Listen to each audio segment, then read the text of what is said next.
Bismillahirrahmanirrahim. Assalamualaikum warahmatullahi wabarakatuh.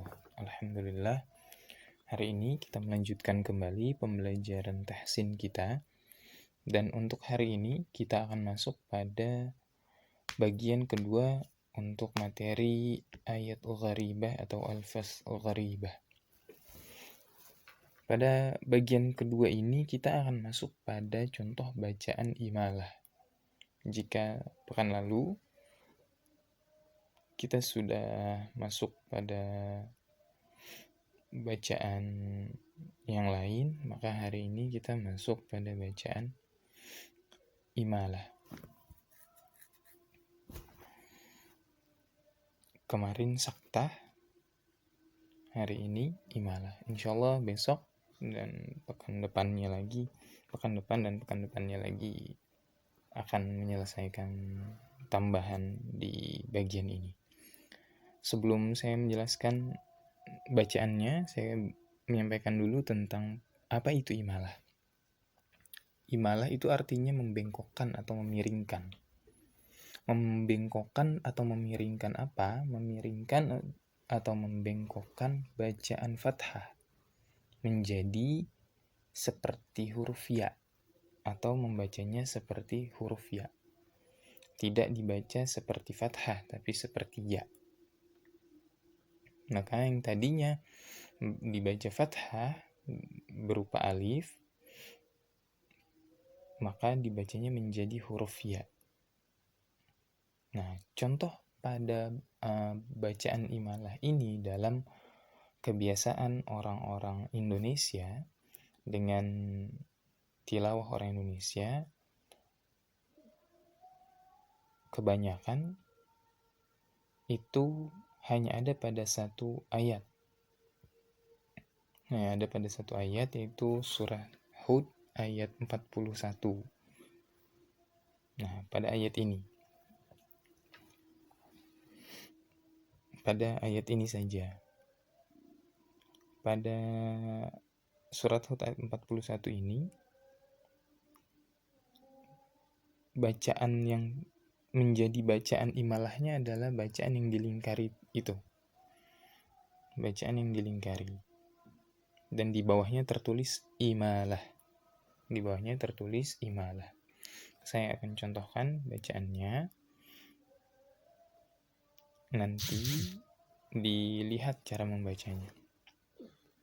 Didengarkan. A'udzu billahi minasyaitonir rajim. وقال اركبوا فيها بسم الله مجريها ومرساها إن ربي لغفور رحيم. Nah, itu tadi bacaan imalah pada kata majreha. Yang tertulis di sana adalah majraha, karena itu menjadi imalah pada bacaan ra-nya itu terjadi imalah. Yang awalnya itu adalah alif, maka diubah menjadi seperti ya. Seperti ya-nya pun tidak dibaca langsung majeri, tapi agak miring, agak ke alif dan ke ya, sehingga menjadi majriha wa mursaha. Nah, tidak langsung ke ya majri dan tidak ke a majra, tapi dimiringin antara alif dan ya, sehingga menjadi majriha wa mursaha. Itu. Nah, itu tadi contoh bacaannya. Sehingga dengan ini pembelajaran mengenai imalah bisa dipahami pada satu ayat ini saja. Karena bacaan di Indonesia yang berkembang itu adalah riwayat Hafiz.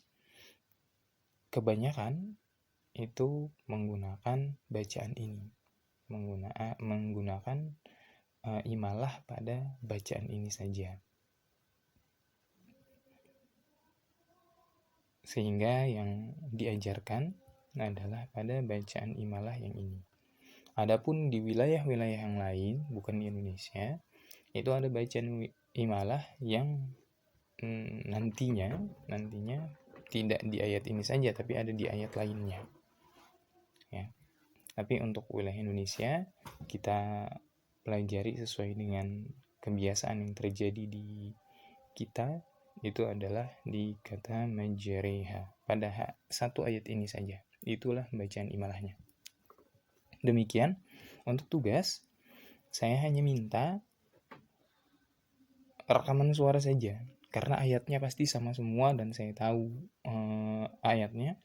Jadi rekaman suara saja, satu ayat ini lengkap dari waqala rkabu sampai ghafurur rahim. Satu ayat itu saja. Sudah dibaca dengan jelas. Maksudnya dibaca dengan jelas bukan semuanya izhar ya, maksud saya dibaca dengan sesuai hukum-hukumnya, baca dengan sebaik-baiknya sesuai dengan yang sudah dipelajari hukum-hukum tajwid di dalamnya. Dan di dalamnya yang kita pelajari lagi ada imalah. Itu dikumpulkan sesuai dengan waktunya. Kalau bisa lebih cepat ketika baru dapat tugas ini langsung dibaca dan dikumpulkan, itu lebih bagus lagi. Karena saya hanya berikan tenggat waktu, karena ini cuma satu ayat, saya berikan tenggat waktunya lebih cepat dibanding sebelumnya. Hanya 1 hari saja. Baik, itu saja. Semoga nanti mudah dalam mengaplikasikan dalam bacaan sehari-hari. Jika ketemu ayat ini, bacaannya berubah menjadi imalah. Saya akhiri dengan hamdalah. Alhamdulillahirrabbilalamin. Assalamualaikum